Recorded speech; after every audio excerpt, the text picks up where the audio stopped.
एक समय जब माता पार्वती मानसरोवर में स्नान कर रही थी, तब उन्होंने स्नान स्थल पर कोई आ न सके इस हेतु अपनी माया से अपनी देह से एक बालक उत्पन्न किया और उसका नाम गणेश रखा।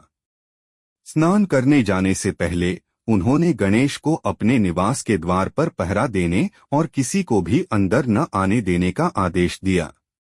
जब भगवान शिव पार्वती जी से मिलने पहुंचे तो बालक गणेश ने उन्हें रोक दिया। अपनी मां के आदेश का पालन करते हुए गणेश जी नहीं माने। बालक के हठ और रोकने पर शिव जी क्रोधित हो गए और उन्होंने अपने त्रिशूल से गणेश जी का सिर धड़ से अलग कर दिया। पार्वती जी को जब यह पता चला तो वे बहुत दुखी हुईं और प्रलय करने का निश्चय कर लिया। उनके रोने और क्रोध को शांत करने के लिए उन्होंने शिव जी को गणेश को फिर से जीवित करने के लिए कहा। शिव जी ने देवताओं से कहा कि वे उत्तर दिशा में जाकर जो भी पहला प्राणी दिखे उसका सिर ले आएं। इस पर उन्हें एक हाथी का सिर मिला। शिव जी ने उस हाथी के सिर को गणेश जी के धड़ पर लगा दिया और फिर उन्हें पुनर्जीवित कर दिया। कहते हैं कि क्रोध में कटे हुए गणेश जी के सिर ने धरती पर गिरते ही एक गुफा में स्थान ले लिया। यह गुफा उत्तराखंड के पिथौरागढ़ जिले में पाताल भुवनेश्वर के नाम से जानी जाती है।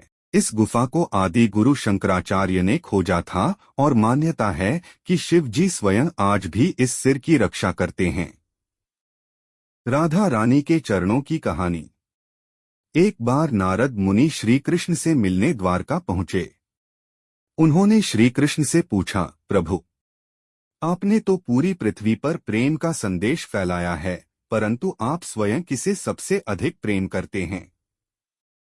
श्री कृष्ण मुस्कुराए और बोले, नारद जी, यदि आप जानना चाहते हैं कि मैं किससे सबसे अधिक प्रेम करता हूं, तो वृंदावन जाइए और राधा रानी के चरणों की रज धूल अपने मस्तक पर लगाइए, तभी आपको उत्तर मिलेगा। नारद जी वृंदावन पहुंचे। वहां उन्होंने देखा कि सभी गोपियां राधा रानी की चरण रज को अपने मस्तक पर लगा रही हैं। वे सब यह मानती थीं कि राधा जी के चरणों की धूल में स्वयं श्री कृष्ण वास करते हैं। कुछ गोपियां बोलीं, हम राधा जी के चरणों की सेवा करना अपना सौभाग्य मानती हैं। जिनके चरणों को स्वयं श्री कृष्ण अपने सिर पर धारण करते हैं, उन चरणों की महिमा अनंत है। नारद जी को अब समझ में आ गया कि श्री कृष्ण के हृदय में राधा रानी के लिए कितना अपार प्रेम है। वे राधा जी के चरणों की रज लेकर श्री कृष्ण के पास लौटे और जब उन्होंने वह रज श्री कृष्ण के मस्तक पर लगाई तो श्री कृष्ण ने अपनी आंखें बंद कर लीं और कहा, यह मेरे लिए सबसे प्रिय पूजन है, राधा के चरणों की वंदना, चरणों की महिमा। राधा रानी के चरणों की रज से भक्तों को भक्ति की पराकाष्ठा प्राप्त होती है। संतों का कहना है, राधा के चरणों में ही कृष्ण मिलते हैं।